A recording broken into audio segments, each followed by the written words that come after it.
আজকে একটি গুরুত্বপূর্ণ বিষয় নিয়ে আপনাদের সাথে আলোচনা করব। আলোচনাটি হচ্ছে, সাম্প্রতিক সময়ে আপনারা দেখছেন যে জামাতের সাথে বিএনপির সাথে একটা কনফ্রন্টেশন তৈরি হয়েছে। বিএনপি চাচ্ছে যে বাংলাদেশে যে নির্বাচনটি আসন্ন সেই নির্বাচনটি হবে বর্তমান যেভাবে ফার্স্ট ফোস্ট এরকম একটা পদ্ধতি আছে, যেটাকে বলে মানে পপুলার ভোট, যে যত বেশি ভোট পাবে যেই আসনে সেই আসনে ভোটার অনুসারে ভোট পাওয়ার ভিত্তিতে আসনের ভিত্তিতে প্রতিনিধি নির্বাচিত হবেন। ৩০০টি আসন রয়েছে, ৩০০ জন সংসদ সদস্য নির্বাচিত হবেন। জামাতে ইসলামী সহ খুচরা যেসব দল বাংলাদেশে রয়েছে, যাদের গণভিত্তি নেই, যারা কখনো বাংলাদেশের ইতিহাসে গত ৫৩ বছরে 10% ভোট ক্রস করতে পারেনি, সেই রকম যেই সব দল রয়েছে তারা চায় বাংলাদেশে একটি পিআর পদ্ধতিতে নির্বাচন। পিআর পদ্ধতি হচ্ছে টোটাল দেশে যে ভোট পাবে সেই ভোটের সংখ্যা অনুপাতে ৩০০টি আসনের মধ্যে আসন ডিস্ট্রিবিউট করা হবে। তো এগুলা সবসময় শুধু বাংলাদেশে নয়, ব্রিটেন, আমেরিকা, অস্ট্রেলিয়াতেও কিছু কিছু পার্টি আছে, ছোট ছোট পার্টি, তারা সবসময় এই পিআর পদ্ধতির পক্ষে অ্যাডভোকেসি করে। 2021 সালে লেবার পার্টির যখন কনফারেন্স হয় ব্রাইটনে, সেপ্টেম্বর মাসের সম্ভবত 21 থেকে 25 তারিখ পর্যন্ত, সেই সময়ে আমার সুযোগ হয়েছিল লেবার পার্টির ডেলিগেট হিসেবে সেখানে অংশগ্রহণ করার। সেখানেও এই কথাটি আলাপ আলোচনা হয়েছিল যে লেবার পার্টি চায় এরকম একটি পদ্ধতি নিয়ে আসুক। পরবর্তীতে ডেলিগেটদের ভোটে এবং আলাপ আলোচনায় উঠে এসছে যে না, এটা লেবার পার্টির মতো পার্টি চাইতে পারে না, এবং লেবার পার্টি সেই দাবি থেকে ফেরত এসে বর্তমান পদ্ধতিতেই বিরাজ করতে আছে। তো বাংলাদেশের জামাত ইসলামী এবং খুচরা দলরা যেটা চাচ্ছেন, বিএনপিকে কোণঠাসা করার জন্য এই চাওয়াটা বলে বিএনপি মনে করে। এবং বিএনপি গত 16 মাসে তাদের আন্দোলন, তাদের রাজনীতি এবং তাদের ভবিষ্যতের চলার পথ কিভাবে হবে, তারা একটা দোদুল্যমান অবস্থায় ছিলেন। সাম্প্রতিক সময়ে তারা নিশ্চিত হয়ে গেছেন যে স্বাধীনতার সপক্ষে এবং বিপক্ষের মানুষ একসাথে কোনোদিনও সঠিকভাবে রাজনীতি করা সম্ভব নয়।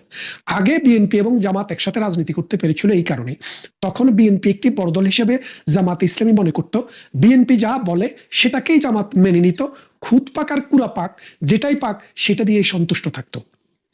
এই 24 জুলাই মাসের আন্দোলনের পর আগস্ট মাসের 8 তারিখে যখন ডক্টর ইউনূস ক্ষমতা গ্রহণ করে, তারপর আস্তে আস্তে জামাত ইসলামী খোলস থেকে বেরিয়ে আসে।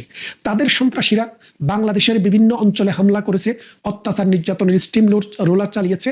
এর সাথে বিএনপিরও অনেক নেতাকর্মী যোগ হয়েছে, যার কারণে বিএনপিকে তার দলের 7,000 কর্মীকে বহিষ্কার করতে হয়েছে।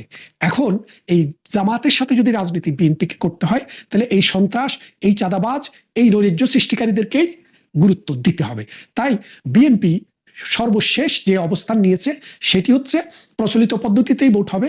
এই পদ্ধতিতে যদি ভোট করা না যায় তাহলে বিএনপি ভোটে যেতে নাও পারে, কারণ ডক্টর ইউনূস এনসিপি এবং জামাতের পক্ষে ওকালতি করছে এবং এই দুইটি দলকেই সন্তুষ্ট রাখার চেষ্টা করছে।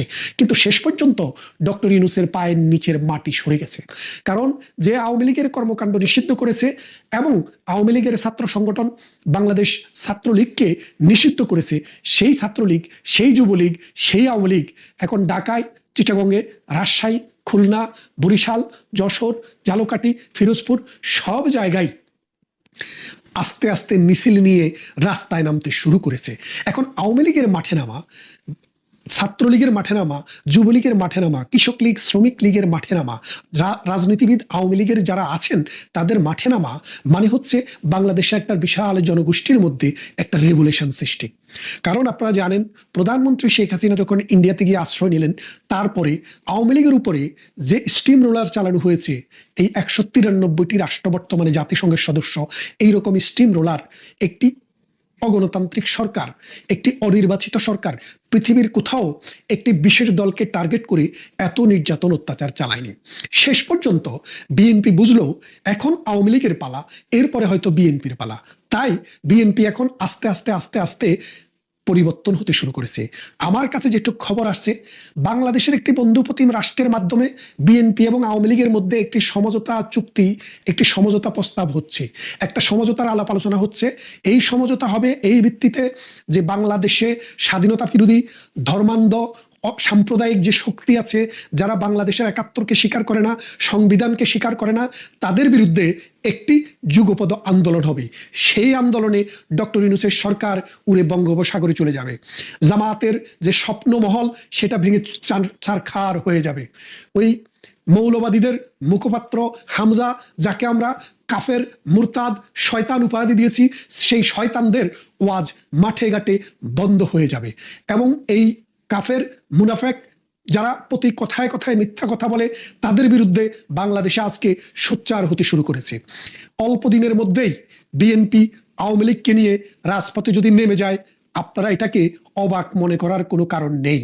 কারণ 1971 সালের মুক্তিযুদ্ধ যারা করেছেন তাদের একটি বড় অংশ আওয়ামী লীগের সাথে আছে, একটি বড় অংশ বিএনপির সাথেও আছে।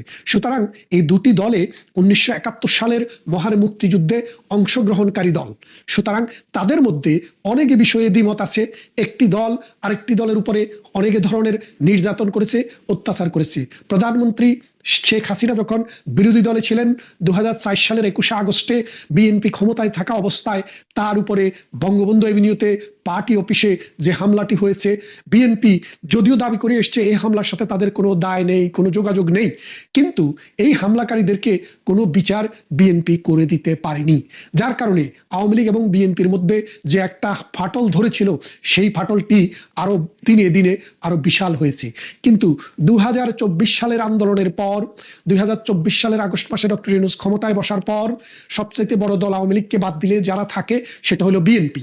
কিন্তু বিএনপিকে জামাতে ইসলামী তার খুচরা দলদেরকে নিয়ে ধর্মকে হাতিয়ার করে, মসজিদ মুক্ত মাদ্রাসাকে ব্যবহার করে, এবং এই জামাত ফ্রেন্ডলি যে গভর্নমেন্ট, এই গভর্নমেন্টকে ব্যবহার করে, মানে ইউনূসকে ব্যবহার করে এবং ইউনূসের সালাসামুন্ডাকে ব্যবহার করে, এনসিপিকে ব্যবহার করে আস্তে আস্তে বিএনপিকে নিতে নিতে ওয়ালের সাথে নিয়ে গেছে। এখন একটা লোক যখন যেতে যেতে যেতে পিছনে আর জায়গা থাকে না, তখন তাকে প্রতিরোধ করে দাঁড়াতে হয়।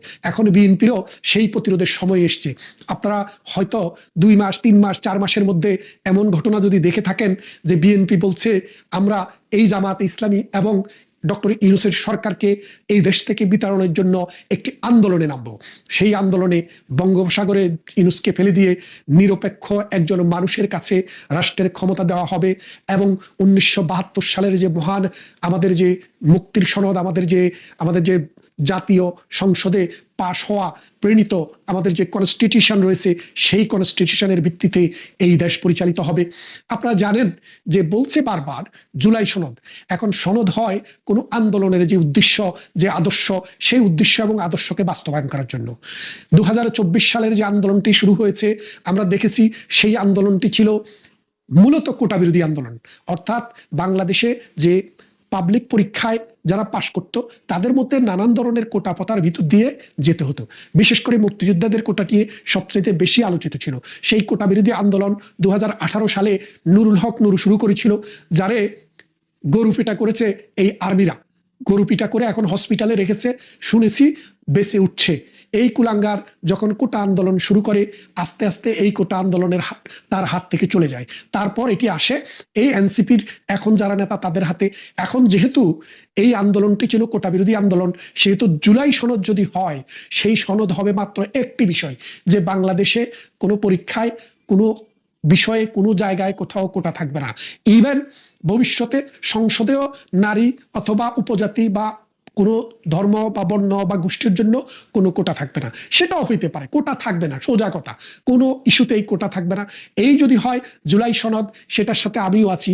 কারণ জুলাই সনদ মানুষ যারা সমর্থন দিয়েছিল ওই কোটা বিরোধী আন্দোলনে সমর্থন দিয়েছিল। এখন যদি কোটার বাইরে গিয়ে দেশের নাম বদলায় ফেলবেন, সংবিধান বদলায় ফেলবেন, পাকিস্তানের সাথে মার্চ হয়ে যাবেন, ইসলামী শাসন চালু করবেন, সার্বিয়া চালু করবেন, আফগানিস্তান থেকে তথ্য ধার করে এনে বাংলাদেশ চালাবেন, সেই রকম চিন্তা ভাবনা যদি আপনাদের থাকে, তাহলে আমি মনে করি সেটা মুনাফেকি সনদ হবে। কারণ 1971 সালের জামাত যেমন মুনাফেক ছিল, জামাতের আলবদর, রাজাকার, আল শামসরা যেমন মুনাফেক ছিল, সেই মুনাফেকি সনদে বিএনপি স্বাক্ষর করতে পারে না। তাই বিএনপি এই সনদ মেনে নেয়নি, এই সনদ বামপন্থীরা মেনে নেয়নি। এই সনদ শুধু মেনে নিয়েছে জামাতে ইসলামী, তার খুচরা ইসলামিক আরো কতগুলো দল আছে তারা, আর এনসিপি, যাদের সবাইকে যদি এক পাল্লায় তোলা হয় 10% মানুষের প্রতিনিধিত্ব তারা করে না। তার মানে বাংলাদেশের 90% মানুষের প্রতিনিধিত্ব যারা করে, যেই সব দল করে, তাদের সাথে এই জুলাই সনদের কোনো সম্পর্ক নেই। তাই আমি বলবো জুলাই সনদের নামে যেই সনদের কথা হচ্ছে এটা হচ্ছে একটা মুনাফেকি সনদ। আসুন আমরা দেখি বিএনপি যদি আওয়ামী লীগের সাথে জয়েন করে তাহলে কি হবে। বিএনপি যদি আওয়ামী লীগের সাথে জয়েন করে অথবা বিএনপি যদি আওয়ামী লীগের সাথে সমঝোতা করে যে ঠিক আছে আমরা একটা সুষ্ঠু নির্বাচনের দিকে যেতে চাই, আমাদের যে দুই পার্টির যার ভুলভ্রান্তি আছে সেগুলোকে পিছনে রেখে আমরা সামনের দিকে তাকিয়ে বাংলাদেশ, মুক্তিযুদ্ধ, অসাম্প্রদায়িক চেতনা, আমাদের প্রতিবেশীদের সাথে বন্ধুত্বপূর্ণ সম্পর্ক এবং বাংলাদেশের উন্নয়নের গতিধারাকে আমরা রক্ষা করতে চাই, তাহলে আমাদেরকে কি করতে হবে? তাহলে এই দুটি দলের মধ্যে আন্ডারস্ট্যান্ডিং হলে এর সাথে সাথে সমগ্র বাংলাদেশে আনাচে কানাচে সব কিছুতে একটা জোয়ার আসবে। জোয়ার আসার মূল কারণ হচ্ছে বাংলাদেশে যে সবচেয়ে বৃহৎ যে দুটি রাজনৈতিক দল বিএনপি এবং আওয়ামী লীগ, এই দুটি দলের মধ্যে সৃষ্টি থেকে কিন্তু মুখোমুখি অবস্থান, তাদের মধ্যে পাশাপাশি অবস্থান কখনো হয়নি যে বন্ধুসুলভ একজন আরেকজনের পাশে বসবে, সেই অবস্থাটি তৈরি হয়নি। জাতির একটি কাঙ্ক্ষিত মুহূর্তে এখন মনে হয় সেই সুযোগটি এসেছে। যারা বাংলাদেশপন্থী তাদের মধ্যে একটা সমঝোতা হওয়া দরকার। আপনারা জানেন জামায়াতে ইসলামী পাকিস্তানপন্থী, তারা বাংলাদেশপন্থী না। সেদিনও জামাতের যে মন্ত্রী, পাকিস্তানের যে মন্ত্রী এসেছে, তারা বলেছে যে জামাতের হেডকোয়ার্টার আগেও লাহোরে ছিল, এখনো লাহোরে আছে। তার মানে বাংলাদেশ যখন হবে, বাংলাদেশে যখন জামাত ক্ষমতায়ও যদি আসে, তাও তাদের হেডকোয়ার্টার কিন্তু লাহোরেই থাকবে। লাহোরের হেডকোয়ার্টারের দলের সাথে বাংলাদেশে হেডকোয়ার্টারের দলের সম্পর্ক হওয়া বড় কঠিন। কিন্তু যদি শত্রুতা বলে সামনের দিকে তাকিয়ে আমরা যদি এক জায়গায় আসতে পারি যে আপনার আদর্শ আপনার জায়গায় থাকুক, আমার আদর্শ আমার জায়গায় থাকুক, আমরা এক জায়গায় এক মত পোষণ করি যে এই বাংলাদেশে যত নির্বাচন হবে সুষ্ঠু নির্বাচন হতে হবে, কেউ নির্বাচনকে ম্যানিপুলেট করতে পারবে না।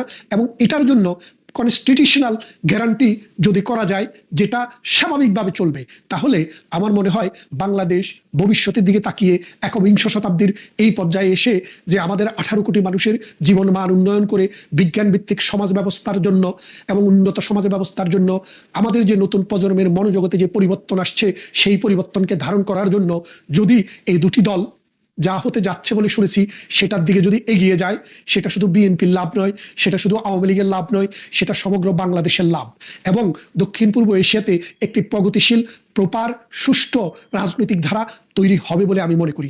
আসুন আমরা সবাই মিলে এই বাংলাদেশটিকে উদ্ধার করি। কারণ বাংলাদেশ এখন যেখানে গিয়ে দাঁড়িয়েছে, এই দেশে এখন আইন নেই, বিদেশি কোনো বিনিয়োগ নেই, এই দেশে কোনো শাসন নেই। পৃথিবীর বিভিন্ন দেশ বাংলাদেশকে ব্যান করে দিচ্ছে। এই যে আজকে দেখলাম সোমালিয়া, উগান্ডা, আফগানিস্তান, এই রকম 7টি রাষ্ট্রকে এই দুবাই মানে আরব আমিরাত ভিসা দেওয়া বন্ধ করে দিয়েছে, ট্যুরিস্ট ভিসা সহ। এই লিস্টে বাংলাদেশের নামটিও ঢুকে গেছে। আপনারা কি বুঝতে পারেন? পাকিস্তানের নাম নাই ওখানে, ওখানে ইন্ডিয়ান নামও নেই, আছে বাংলাদেশের নাম, সোমালিয়ার নাম, আফগানিস্তানের নাম, ওই উগান্ডার নাম। এই রকম মৌলবাদী সন্ত্রাস এবং ভেঙে যাওয়া সমাজ ব্যবস্থার রাষ্ট্রের সাথে আজকে বাংলাদেশের নাম আসছে। তারপরে আপনারা সাম্প্রতিক দেখেছেন যে জাতিসংঘের ফুড অর্গানাইজেশন বলেছে যে বিশ্বে 5টি দেশ খাদ্য নিরাপত্তা ঝুঁকিতে আছে। এই 5টি দেশের মধ্যে আছে সোমালিয়া, এই 5টি দেশের মধ্যে আছে কেনিয়া, এই 5টি দেশের মধ্যে আছে বাংলাদেশ, এই রকম তারপরে কঙ্গো। তাহলে আপনি দেখেন বাংলাদেশকে যেখানে ইমাজিং টাইগার হিসাব করা হতো, এখন সেখানে হিসাব করা হচ্ছে সন্ত্রাসের দেশ, সন্ত্রাসের জনপদ, মৌলবাদের জনপদ, খিদার জনপদ, অশিক্ষার জনপদ। বাংলাদেশের মৌলবীরা এখন আফগানিস্তানে যাচ্ছে, সেখান থেকে তারা কি নিয়ে এসছে? 4 বিবি কিভাবে বিয়ে করতে হয়, নারীদেরকে কিভাবে স্কুল বন্ধ করে দিতে হয়, শিক্ষা ব্যবস্থায়, স্বাস্থ্য, সব জায়গায় কিভাবে চাকরি থেকে নারীদেরকে বহিষ্কার করা যায়। আসুন এই অবস্থা থেকে পরিত্রাণ পেতে হলে, এই বাংলাদেশকে স্বপ্নের সোনালী বন্দরে পৌঁছাতে হলে প্রগতিশীল ধারার যেই সব মানুষ 71-এ বিশ্বাস করে, প্রগতিতে বিশ্বাস করে, উন্নয়নে বিশ্বাস করে, তারা আজকে এক কাতারে আসতে হবে। আমাদের যার যেই জায়গায় থেকে কথা বলা দরকার আমাদেরকে কথা বলতে হবে। এবং খুব শীঘ্রই আপনারা দেখবেন বিএনপি এবং আওয়ামী লীগ এক কাতারে এসে জামাত বিরোধী এবং ইউনূস বিরোধী আন্দোলনে শরিক হচ্ছে। সারা বাংলাদেশে মিছিল হবে, সারা বাংলাদেশে মুখরিত হবে বাংলাদেশ, বাংলাদেশ, বাংলাদেশ।